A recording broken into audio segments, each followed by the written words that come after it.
Channel of Vadodara. Kankrej તાલુકા રાજપૂત ક્ષત્રિય સમાજ દ્વારા પુરુષોત્તમ રૂપાલાની ટિકિટ રદ કરવા માટે આવેદનપત્ર આપી માંગ કરવામાં આવી હતી। ગુજરાતમાં લોકસભાની ચૂંટણીના પ્રચાર પ્રસાર સાથે હર્ષોલ્લાસપૂર્વક ભારતીય જનતા પાર્ટીના નેતાઓ સભાઓ ગજવી રહ્યા છે, તો ક્યાંક સામાજિક પ્રસંગો પર નેતાઓની હાજરી જોવા મળે છે। ત્યારે હવે થોડા દિવસ પહેલા રાજકોટ લોકસભા બેઠકના ભાજપના ઉમેદવાર અને સાંસદ અને પછી કેન્દ્રીય મંત્રી પુરુષોત્તમ રૂપાલાએ રાજપૂત સમાજને બદનામ કરવા માટે એક સામાજિક કાર્યક્રમમાં પોતાનું વક્તવ્ય આપતા ભાન ભૂલ્યા અને પછી રાજપૂત સમાજની ખાનદાની ખુમારી અને આન બાન શાનને ઠેસ પહોંચે એવું પોતાનું વાણી વિલાસ અને અભદ્ર ભાષાનો પ્રયોગ કરીને અંગ્રેજો સાથે રોટી અને બેટીના વ્યવહાર રાજાઓએ કર્યા છે તેવું બોલતા જ સમગ્ર ગુજરાતમાં રાજપૂત સમાજમાં ભારે રોષ ફેલાયો છે અને હવે ઠેર ઠેર રાજપૂત સમાજના સંગઠનો દ્વારા તાલુકા મામલતદાર અને જિલ્લા કલેક્ટર કચેરીએ આવેદનપત્ર આપીને પુરુષોત્તમ રૂપાલાની ટિકિટ રદ કરવાની માંગ કરી રહ્યા છે। ત્યારે હવે કાંકરેજ તાલુકા રાજપૂત ક્ષત્રિય સમાજના સંગઠનો દ્વારા કાંકરેજ મામલતદારને આવેદનપત્ર આપવામાં આવ્યું હતું, જેમાં મહાકાળ સેના કાંકરેજ, શ્રી કાંકરેજ યુવા રાજપૂત સંગઠન, શ્રી અખિલ ગુજરાત રાજપૂત યુવા સંઘ કાંકરેજ અને શ્રી રાજપૂત કરણી સેના કાંકરેજ સહિત અન્ય રાજપૂત સમાજના અગ્રણીઓ, યુવાનો, વડીલો દ્વારા રાજકોટ લોકસભા બેઠકના ભાજપના ઉમેદવાર પુરુષોત્તમ રૂપાલાની ટિકિટ રદ કરવા માટે આવેદનપત્ર પાઠવ્યું હતું। ત્યારે હવે જેમ જેમ લોકસભાની ચૂંટણીના દિવસો નજીક આવી રહ્યા છે, ત્યારે રૂપાલાની વિરુદ્ધ સમગ્ર ગુજરાતમાં રાજપૂત સમાજ દ્વારા રોષ ફાટી નીકળ્યો છે। હજી સુધી કેન્દ્ર સરકાર અને ગુજરાત સરકારના પેટનું પાણી હાલતું નથી, પરંતુ હવે સવાલ એ થાય છે કે શું પુરુષોત્તમ રૂપાલા એકલા પડી ગયા છે કે પછી કોઈ રાજકીય ખટપટો આખરે ટિકિટ રદ કરવામાં આવશે કે પછી મીડિયા સામે ગુજરાત પ્રદેશ ભાજપ પ્રમુખ CR પાટીલનું મૌન ધારણ કરી લેવું શું સૂચવે છે?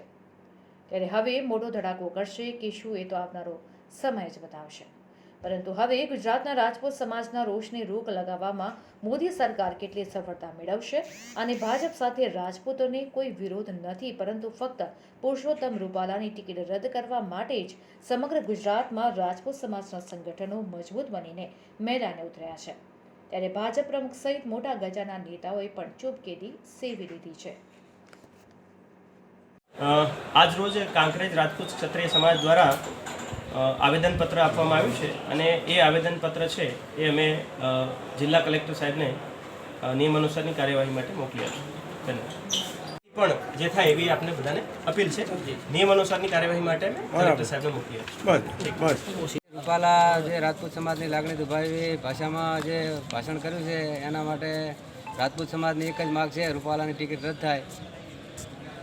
જય માતાજી। જય માતાજી। હું પૂર્ણસિંહ વાઘેલા, સામાજિક કાર્યકર, જે અમારા ક્ષત્રિય ભાઈઓ મારી સાથે આવ્યા તાલુકામાંથી અને જિલ્લાભરની અંદર જે કાલે મહાકાલ સેનાએ કાણી સેનાએ કાલ કલેક્ટરમાં આવેદન આપ્યું, એની સાથે મેં તાલુકામાં મેં શિવરી ખાતે આજે આવેદનપત્ર આપ્યા છે અમારા ભાઈઓ સાથે। અમારી એક જ માગ છે કે રૂપાલાજીની ટિકિટ રદ કરવામાં આવે, એમને હટાવવામાં આવે, કારણ કે અમારી અસ્મિતાનો સવાલ છે।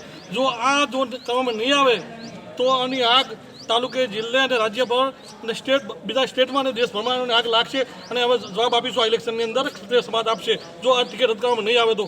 કાંકરેજ તાલુકાના રાજપૂત સમાજના તમામ સંગઠનો સાથે મળી અને હમણાં જ રૂપાલાજીએ એક સભામાં, જાહેર સભામાં બોલ્યા છે કે રાજપૂત સમાજની લાગણી દુભાણી છે। એ બાબતે આજે કાંકરેજ તાલુકાના રાજપૂત સમાજના તમામ સંગઠનો ભેગા મળી અને આવેદનપત્ર આપવામાં આવ્યા છીએ।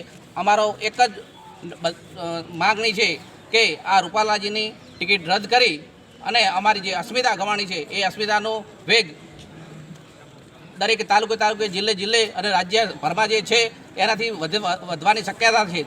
તો સરકાર અને ચૂંટણી પક્ષ સમક્ષ અમારી એક જ માગણી છે રાજપૂત સમાજની કે